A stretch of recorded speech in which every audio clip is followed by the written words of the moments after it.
Si vous vouliez empêcher l'Afrique de devenir une superpuissance, vous n'auriez pas besoin d'inventer une nouvelle stratégie.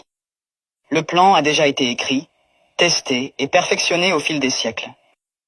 Vous commenceriez par vous assurer que l'Afrique ne s'unisse jamais. Le moyen le plus simple de le faire est de maintenir les gens divisés selon des lignes ethniques, tribales et religieuses. S'ils commencent à travailler ensemble, rappelez-leur les griefs passés. Ravivez les vieilles blessures, financez les mouvements séparatistes, maintenez les différends frontaliers non résolus. Assurez-vous qu'à chaque fois qu'ils font un pas en avant, ils en font deux en arrière parce qu'ils sont trop occupés à se battre entre eux. Vous installeriez des dirigeants qui servent des intérêts étrangers, pas leur peuple. Trouvez les plus corrompus, les plus facilement manipulables, ceux qui désirent la richesse et le statut plus que le progrès. Offrez-leur le pouvoir en échange de leur loyauté. Si un leader émerge qui se soucie réellement de l'Afrique, débarrassez-vous de lui. Assassinez-les si nécessaire. Mais si c'est trop compliqué, déstabilisez simplement leur gouvernement et soutenez un coup d'État. S'ils parlent de nationaliser les ressources, faites-en un exemple. S'ils essaient d'unir l'Afrique, éliminez-les avant que l'idée ne se propage. Vous maintenez l'Afrique économiquement faible en vous assurant qu'elle ne s'industrialise jamais. Laissez-les exporter des matières premières, mais ne les laissez jamais les transformer eux-mêmes. Contrôlez les mines, les champs pétrolifères, les minéraux rares. Gardez-les à vendre à bas prix et à acheter cher. Si un pays essaie de se libérer et de construire ses propres industries, sabotez-le.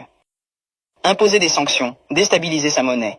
Financez l'opposition locale, faites s'effondrer son économie. Si cela ne fonctionne pas, orchestrez une guerre civile.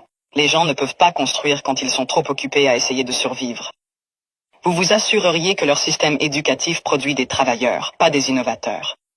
Enseignez-leur une histoire qui glorifie leurs oppresseurs. Faites-leur croire que leurs cultures sont primitives, que leurs ancêtres étaient des sauvages, que leur avenir dépend de l'approbation étrangère. Entraînez-les à mémoriser, pas à penser de manière critique. Gardez leurs meilleurs et plus brillants à la recherche d'opportunités à l'étranger. Faites-leur rêver de quitter l'Afrique plutôt que de la réparer. Offrez des bourses qui emmènent leurs esprits les plus brillants vers l'Occident et ne les encouragez jamais à revenir. Laissez le continent continuer à former des médecins et des ingénieurs seulement pour qu'ils aillent enrichir d'autres nations. Vous contrôleriez leurs récits. Possédez leurs médias, contrôlez leurs histoires, dictez leur image au monde. Faites-leur croire qu'ils sont corrompus, sans espoir, éternellement en crise. Inondez leurs écrans de pornographie de la pauvreté et de zones de guerre. Montrez-leur des publicités caritatives qui leur font croire qu'ils sont impuissants, sans l'aide étrangère. Minimisez leur réussite. Transformez leur victoire en incidents isolés. Si un pays africain développe une innovation révolutionnaire, attribuez le mérite à un investisseur étranger.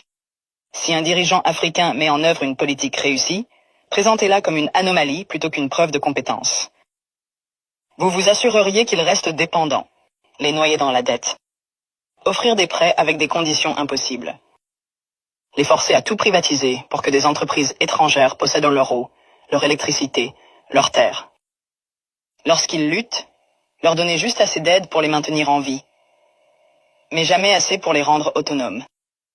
Utiliser des œuvres de charité pour créer une culture de dépendance plutôt que de résilience. Les faire penser que l'intervention étrangère est nécessaire, qu'ils ne peuvent pas résoudre leurs propres problèmes, qu'ils ont toujours besoin d'aide de l'extérieur.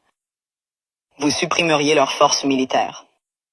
Maintenir leurs armées faibles, leurs industries de défense inexistantes.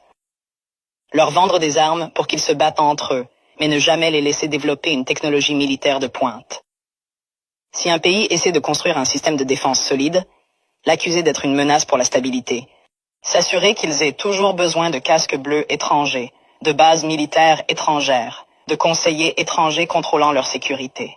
Les garder vulnérables à l'invasion, aux coups d'État et à l'ingérence étrangère. La formule est simple. Diviser, corrompre, exploiter, désinformer, contrôler.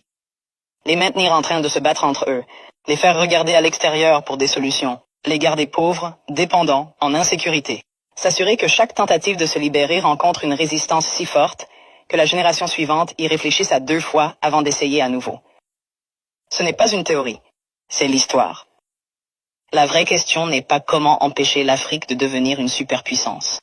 C'est comment l'Afrique peut briser le cycle, malgré tous les efforts pour la maintenir à terre.